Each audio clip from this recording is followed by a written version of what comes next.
So good afternoon everybody. Today is going to be the first live session of my course Essentials of Biomolecules, Nucleic Acids and Peptides in this year. So if you have any questions we can discuss it, or any clarification to make, then you can fire away and we can discuss.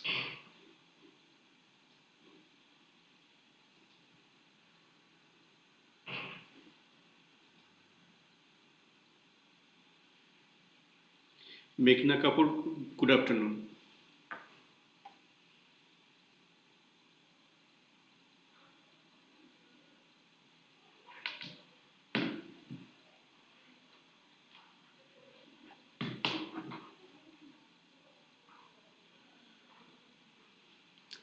So I have got a couple of questions which I can just briefly describe.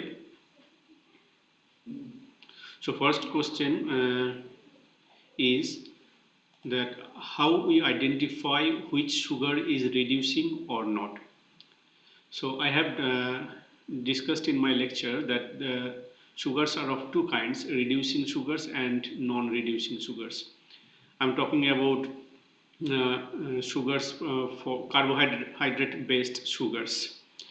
So reducing sugars are the ones which can reduce, and so they can be oxidized basically. So in your sugar structure, if you see that there is any functional group at the terminal position that can be oxidized, so that is a reducing sugars. For example, if it is an open chain form, then it should have an aldehyde group or a keto group in the sugar. Then that can be oxidized into carboxylic acid. So that is basically a reducing sugar. Even if it exists in closed chain form in the sugar puckered conformation, then also there should be the bond should be broken so that it can be oxidized into a carboxylic acid. So that is what is basically the difference between reducing sugar and non-reducing sugars.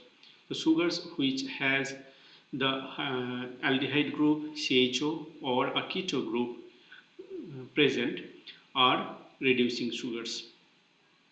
Like glucose has, in the open chain form, it has a CHO group. In the closed chain form, that is basically dehydrated form, but that have a single oxygen chain, through a single oxygen basically, and that is so it's basically derived from the CHO at the terminal. Similarly, with ketose that has a keto group, that can all be also oxidized into carboxylic acid, so they are reducing sugars.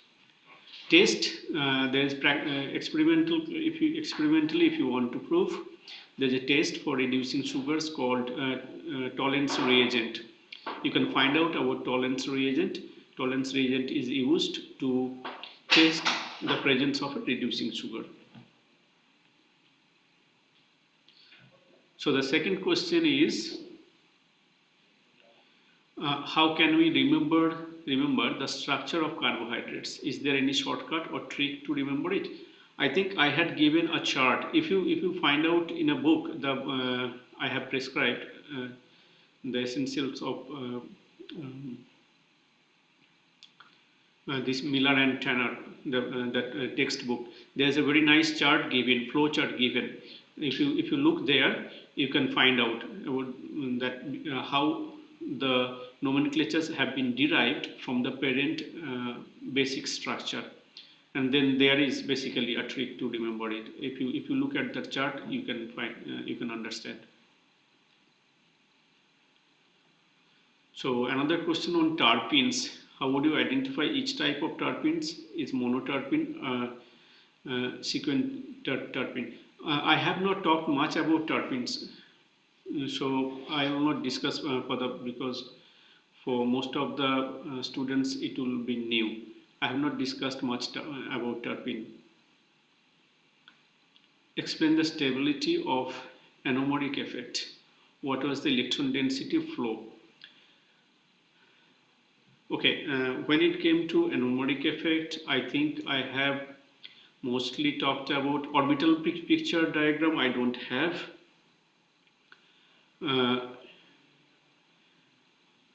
Anomeric, the conformation at the anomeric carbon in I have mostly discussed in sugar when I have talked about the most stable structure of a DNA or RNA.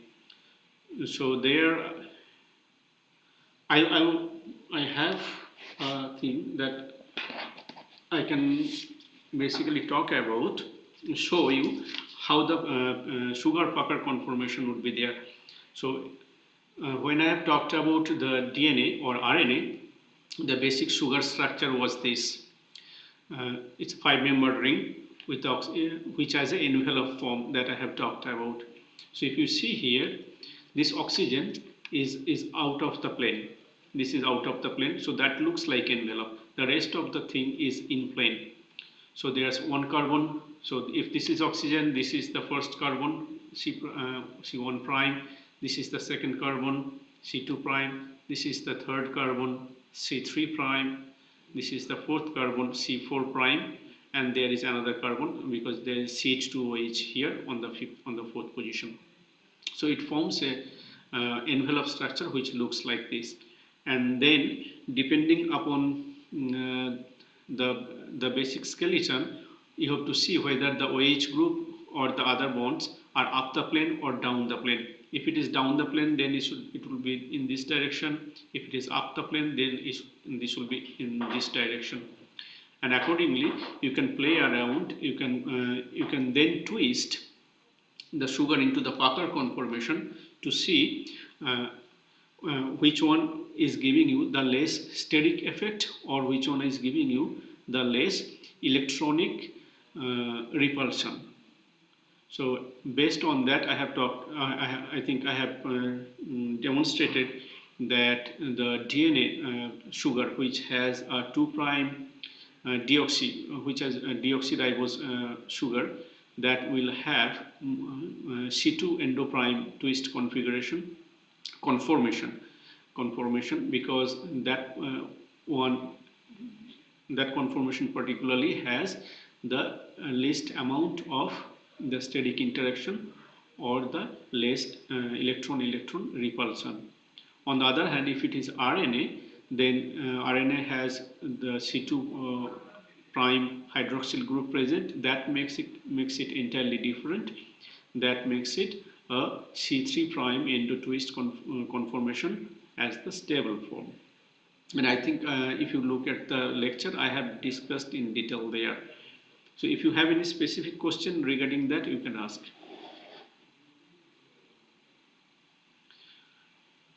Then I have another question now. How DNA is soluble in water? Okay, so DNA is composed of nucleobase, and it is attached to a sugar, deoxyribose sugar, and then the sugars are interlinked by a phosphate group. Now this phosphate group, this is an inorganic phosphate group basically, which has a lot of charge in it. So it is basically negatively charged, and since this is negatively charged, obviously they act as they are in ionic form kind of. They have negative charge in all throughout the DNA skeleton, which is basically the reason that makes it soluble in water, because water is polar. So phosphate with the negative charge is polar, so that becomes soluble in water. However, if you want to make hybridization, if you have one DNA strand that has lot of phosphate groups which is negatively charged, and you bring the other other complementary strand close to it, which also has the phosphate in the backbone, which is also negatively charged. So if they will be soluble in water, both of them will be soluble in water, but they cannot hybridize because the negative charge in this strand, in this phosphate, and negative charge present in this phosphate, they will repel each other. So in order to bring them together, you need to add one cation, mostly we have to basically neutralize the negative charge. So we mostly use sodium chloride or magnesium chloride. So that will basically neutralize the negative charge present on the phosphate, and that will bring the two strands closer together, and they can form the hybridization or the hydrogen bonds. That's how you get a double-stranded DNA.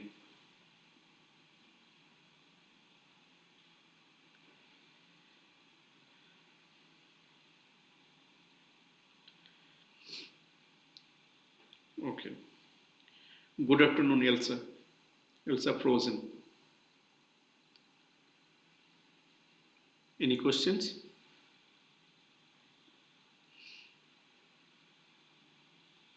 Yes, terpene is a natural product, obviously. Terpene is a natural product.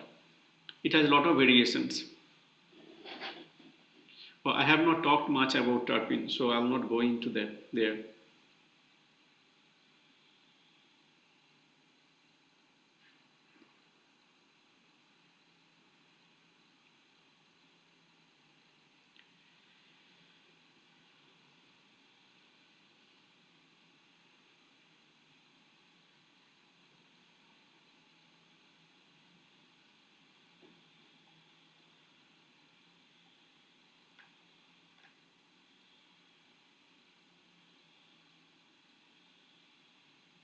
Okay, somebody has asked, do the questions for exam will be asked only from the assignments or also from your lectures?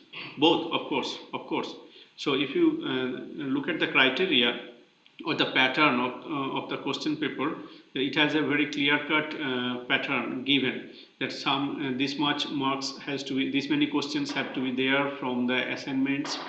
A certain number of questions have to be there from the lectures which are not given in the assignments, and certain numbers would be open questions which will be in and around the lectures.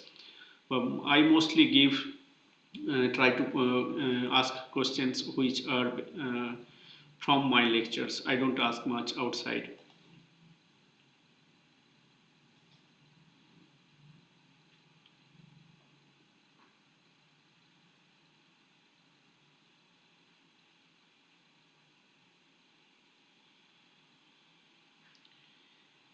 Yes, I have talked about Taxol.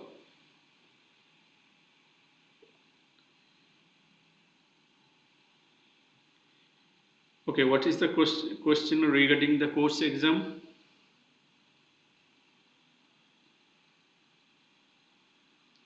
Will it be multiple choice? Yes, the questions are primarily multiple choice questions, but there will be variations in the multiple choice. Some will be MCQ, where only one answer would be correct. Some would be MSQ, where more than one answer can be correct. Some questions would be there where with a blank, you fill in the blank kind of questions where you have to write the numbers or write the answer. So it's basically a mixture of the questions, but it will be all on short questions, nothing descriptive.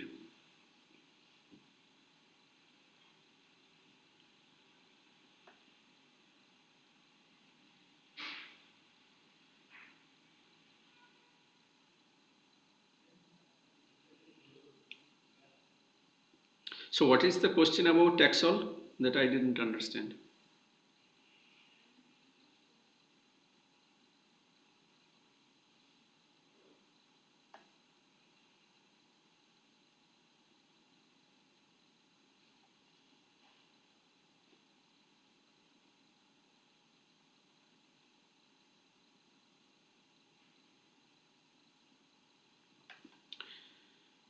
Okay, Hoogsteen base pair used in triple helix. Alright, so when we talk about DNA triple helix, so that basically means you have one DNA, you have a double helical DNA. And that double helical DNA is primarily composed of Watson-Crick base pairing. So there is hydrogen bonding between this base and this base, and this hydrogen bonding is based on the type of hydrogen bonding is the Watson-Crick base pairing, ATGC base pairs. Now triple helix means using the middle strand. So there will be one complementary strand here, and there will be another complementary strand which is here. So the second strand, this would be acting as the middle strand. Okay, and now if you see that already you have a Watson-Crick hydrogen bonding here. Adenine is hydrogen bonded with thymine, and cytosine is hydrogen bonded with guanine. So those faces for hydrogen bonding, they are already occupied by this strand, and there is nothing available. So therefore, the other mode, the Hooke's-Stinn mode, would be available for the base pairing with the third strand that is coming.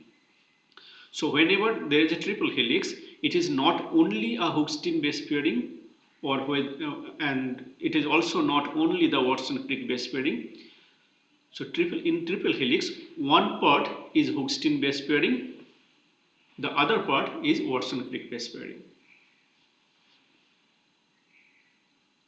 So it is the availability of the hydrogen bondings.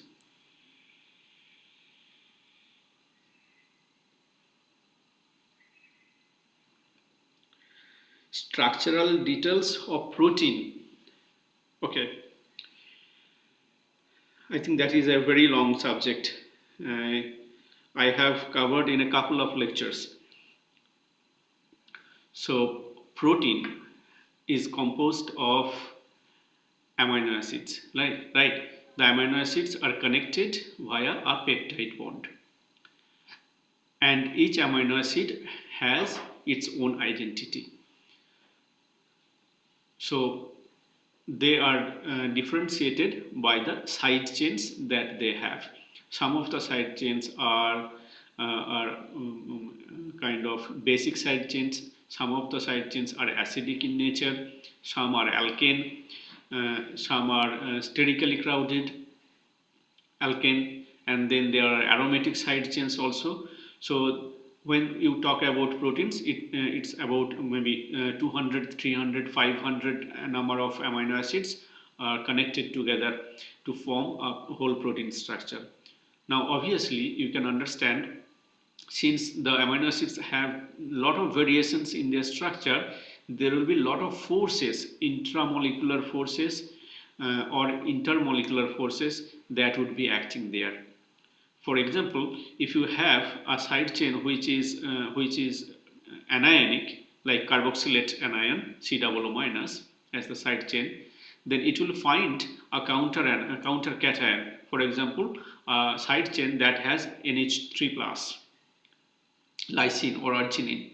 So obviously they will interact between themselves if they are in close proximity. So like that. Similarly, the hydrophobic side chains, for example, the aromatic ones, will interact with another aromatic one. They will form a hydrophobic core. So that makes a large protein structure into a molded kind of structure, which we call protein folding or three-dimensional structure of protein. And this is basically because of the lot of interactions that are going on between the functional groups of the amino acids. So that is basically we call the three-dimensional structure, or the folded protein, or the active protein. So, and this three-dimensional structure, so before, this is the final active site of the protein. So before that, if you just look at the chemical composition, then it can have, we call that, based on the chemical composition, they can have again the short range. If you there's a large big protein which is molded, which is three-dimensional, and then inside the big protein, if you try to localize a certain segments of it, then that particular segments will have also short range interactions, and this is what we call the secondary structure of a protein. Secondary structure, and there I have talked about the alpha helix formation, or the beta sheet formations. Both are basically the localized interactions that is present within the protein or that may happen between the two different proteins. So this can be classified into three different categories when it comes to protein structure. One is the primary structure of protein. Primary structure is basically what is the chemical structure. So for example, alanine connected to lysine, connected to arginine, connected to phenylalanine. So this is the backbone, chemical backbone, chemical structure of the protein. That is called the primary structure. Short range interactions are known as the secondary structure, alpha helix and beta parallel beta, antiparallel beta formation. That is a secondary structure, and taking everything together, short range and long range forces, everything together, it is called the tertiary structure. So that is the essence of it. And I have in my lecture I have discussed about the individual forces or individual kind of interactions, electrostatic interactions, hydrophobic interactions, disulfide bond formations, how they take part into this structure determination, the tertiary structure or the secondary structure.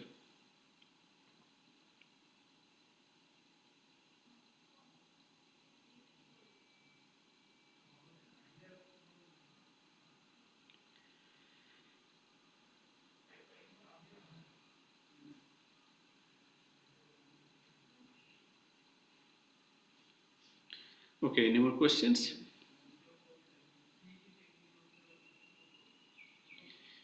Text material, Jyoti Nima. Good afternoon.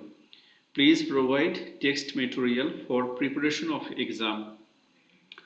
I think you already have the videos of the lectures, and you also have the PPT that is all included in the video of the lecture, and then assignments are given time to time, and I have also given you the reference for the textbooks.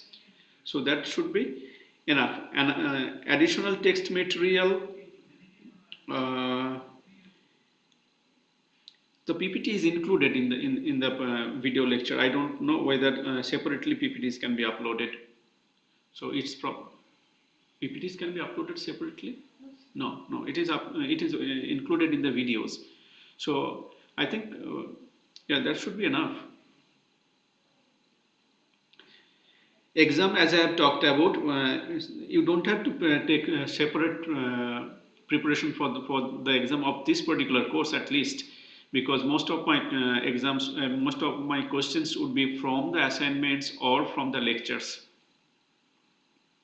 So if you follow them, you'll be able to answer all of them. It's very easy, very easy. Don't worry.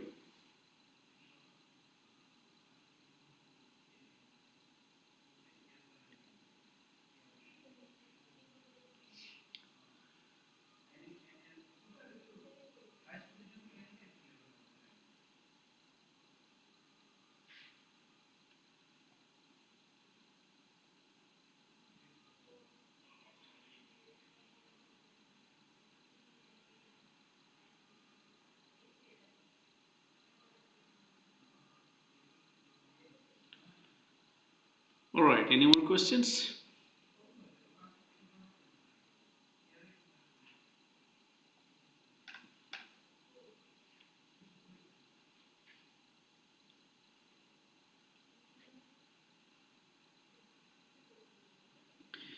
Difference between alpha helix and beta sheet. Can you explain the difference between alpha helix and beta sheets of protein? Okay, another live session later if possible. I have reached till lecture 4. Okay, so obviously when it comes to live session, we will be holding live sessions every month. So there are plenty of opportunities. You can ask questions later also, next live session as well. So alpha helix and beta sheet. Alpha helix is the primarily when the alpha helix is formed, that is the interactions between the amino acids which are present within the same protein structure, within the same sequence, within the same molecule of the protein. So a single molecule of the protein, they will have interactions between the individual amino acids present nearby in their sequence, and that because of that interaction, that forces the molecule to assume a helical structure. I have given examples that if there is hydrogen bonding, for example, that is present, or if there is strong electrostatic interactions present between a lysine side chain and then uh, closer by another aspartic acid side chain. So the NH2 plus, NH3 plus of the lysine will have electrostatic interaction with the nearby after one or two amino acids later. Another carboxylate and an aspartic acid C double O minus, so they will have strong electrostatic interaction, and because of this interaction, that will force the the molecule or the strand of the protein to assume a bend structure. So that makes a helical pattern. So alpha helix is primarily formed within the same molecule of the protein. Now, when it comes to beta formation, that occurs between the two molecules of protein. So one molecule of protein with a high, for example, that has a high pi electron rich sequence, phenylalanine or tyrosine, they have aromatic rings in it, or the other hydrophobic side chains like valine, isoleucine, and all these things. So they will have hydrophobic interactions with another molecule. So it's kind of this one the side chain of one protein molecule and the side chain of the other protein molecule, they will interact and they will come in parallel sequence. It can be parallel or it can be anti-parallel. So they will form a flat kind of structure because of the pi stacking interaction between the aromatic side chains, or because of the hydrophobic interactions between the alkane side chains, or steric, highly substituted alkane side chains. So that makes a flat arrangement of the molecules of the proteins. So it is not a single molecule, it's multiple molecules of the proteins. That is the essential difference between alpha helix and beta sheet.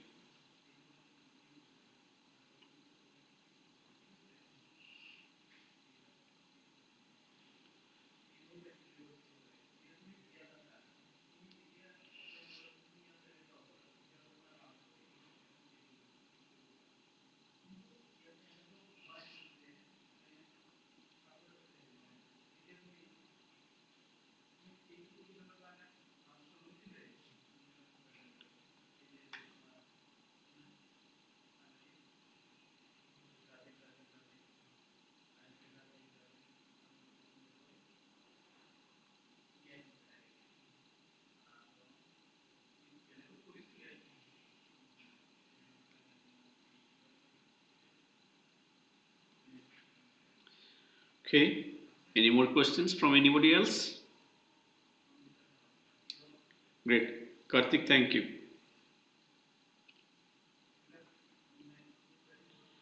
Yeah, Dr. Malathi, there will be, of course, and as I have said, there will be more live sessions. I think how many total? Three. There will be total 3 live sessions for this course. So this is the first one. Another 2 will be there.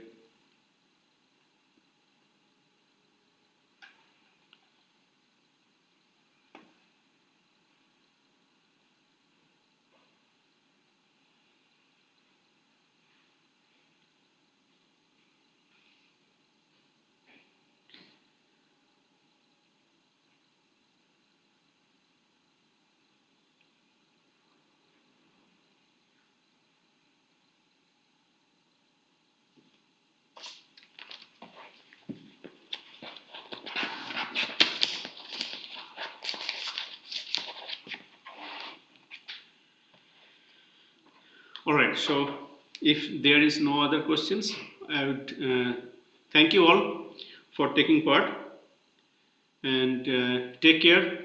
If you have more questions, we can always discuss it in the next live session. So take care, and hopefully the lectures are helping you. Thank you so much for your participations.